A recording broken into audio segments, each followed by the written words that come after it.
Right, guys? You put on a Viking hat. Who's the warden? Tell me who the warden is. You're the warden.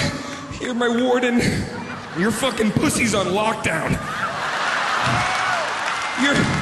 My pussy's on lockdown. You're shanking me. You're shanking me with your shank-like cock at my pussy.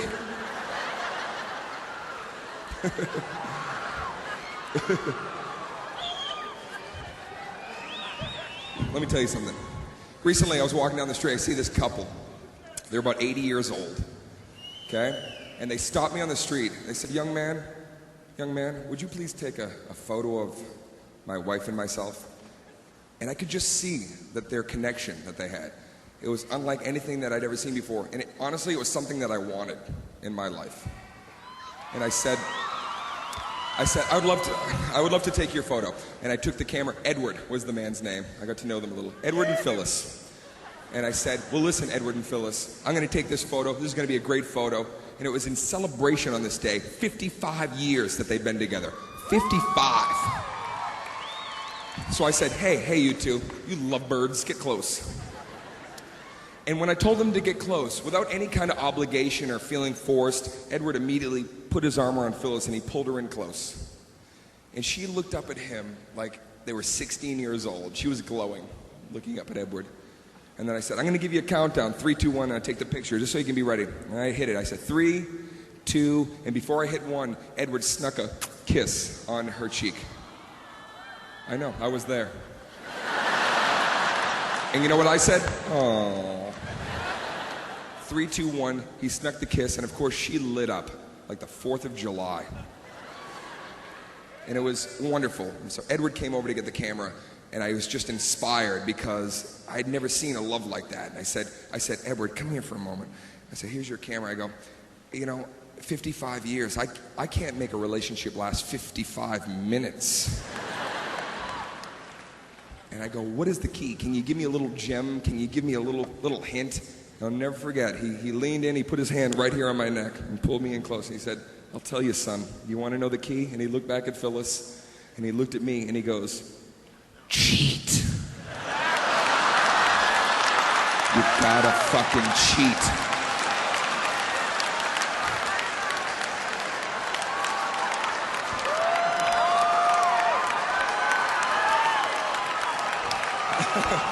Oh, some of you are not clapping. You're saying, no, Dane, that is not the right path.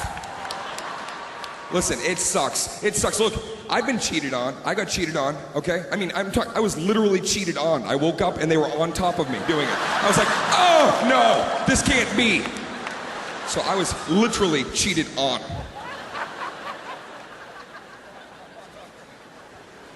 But I'll tell you something right now. I'm telling you, no matter what, even the message I just gave you, don't cheat. I'm telling you right now, you can't cheat. Because here's the thing, when you cheat, that shit comes back to get you. It comes back, it's a vicious circle, and it's like the movie Ghost, when those black demons come up out of the ground.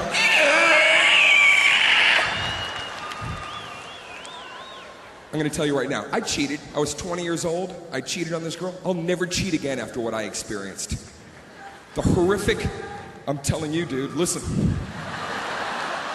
That dude's cheating right now. He's with the girl that he's having a cheat fest with. You need to shut your lips and learn.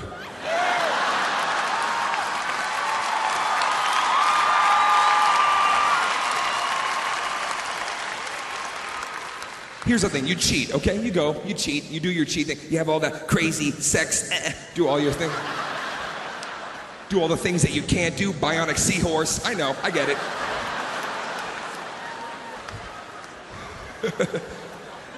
And then immediately on that ride home, it starts to seep in, right?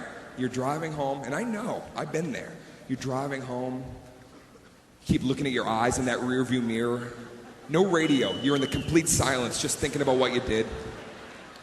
And finally you turn that mirror away, because you don't even want to look at yourself, you turn it. And what happens? It turns back on its own.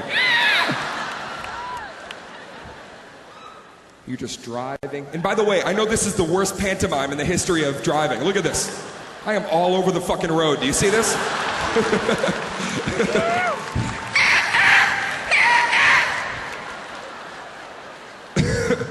This is more realistic, but it's just not as aesthetically pleasing to the eye. Okay, I drive a fucking forklift just for the sake of the joke. I just want to do this.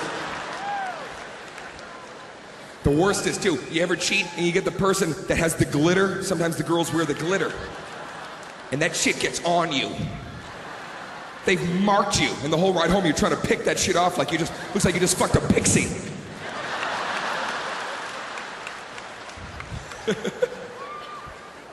And now it gets really pathetic, right? Because if you live with the person like I did, you have to sneak into your own house. That's your place, and yet you're creeping up that walkway. And you've isolated the one key. You always isolate, and then you grip the rest of the keys. And at that point, you're like, why do I have so many fucking keys? I use 2, and I have 10 keys. In my sleep, did I murder a janitor and steal his keys? I digress. So you've got your key, and you have to sneak in, right? And here's the thing, you put that key in that lock. And here's the thing, your lock was never louder than on this night. Right? It's like somebody put your lock in stereo. Trying to be quiet, it's like one of your neighbors is like, shut that key up! And sorry, it's a new key. Then you open up the door just enough, whatever the size you are, that's how much you open it up. And you just kind of magician your way in. You just Danny Gans your way right into your own house. Sneak in, close that door.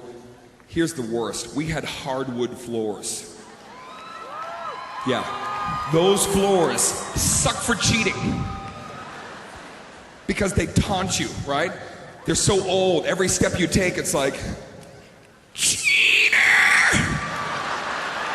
Liar! She loves you! Shut up, floor. I will buy you a rug. Please shut up. You're a loser. I know. Now, what do? You gotta sneak right into the shower. That's the first thing. You get into that shower, you start washing off your balls like you're gonna put them up for auction on eBay. Right? You do the triangle scrub. 1, 2, top. 1, 2, top. Pantene Pro V, splat. 1, 2, top.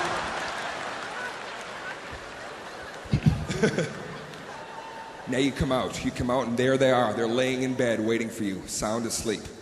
And the goal is you have to get into that bed without making any movements, without waking them whatsoever. You get up to that bed, you lift that sheet up. You don't even want to touch that bed. You try to vampire yourself into...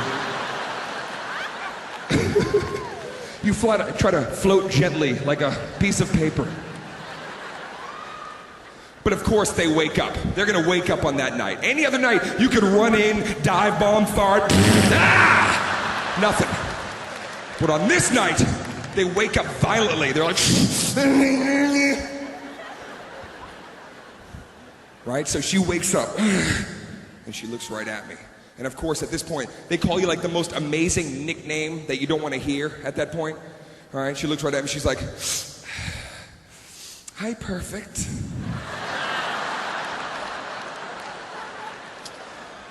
Hi, perfect, man.